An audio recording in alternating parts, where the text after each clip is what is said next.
like that. So if people are in need of help, they can contact us. We are asking the people to keep their telephone calls and mobile phones down to a minimum because we need those services available for emergency purposes. And you're unable to tell us how many people may be trapped. You're talking about a substantial number.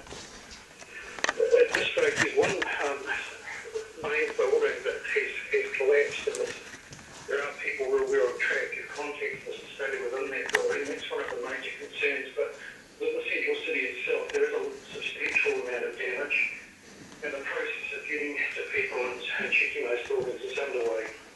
And those trapped people, what information are they able to give you? Mary, at this point I can't give you the detail of that, but they're able to contact us. So it's just a matter of trying to piece all that information together, which is what we're doing at the moment. I was inside the staff room actually, and we were thrown across the road. It went a long time, and it was huge really, and very, very scary. But we sort of poured our way out of the staff room and went and gathered up all the children who were in shock and then upset, put them all together in the middle of our field and calmed them down and waited for their parents to arrive. And the last of our parents arrived just after 4 o'clock. I guess in some ways you were lucky that the earthquake hit when it did, when all the children were actually outside. Were any of them injured, or are we just talking about shock, about having trouble processing and understanding what's happened? Well, they pretty much understand what's happened because we've been living through this for quite a long time. We had the odd grave knee, but mainly shock, and it was a case of doing lots of group hugging to keep everyone's spirits up. Yes, as parents arrived, we realised real protection was happened. They were bringing information around the city, so that upset the staff as well. But it was for us lucky for right that the majority of the children were away from the building, and I have to say our school stood up for pretty well, although we've got burst pipes and much more damage than the first quake, but certainly all we were working with would have happened.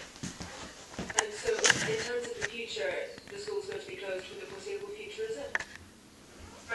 Well, I would imagine I'm getting texts now from schools throughout Christchurch that all the Christmas and the exhibition actions there. It has been entirely up to the board of trustees whether they're going to do that. And like before, the damage to be school to make sure they're safe. A lot of our staff will be shut and not families as well. We don't know the impact of what's happened in the inner city on our families, so I would be very surprised if any schools open tomorrow anyway. Denise Torrey, the principal.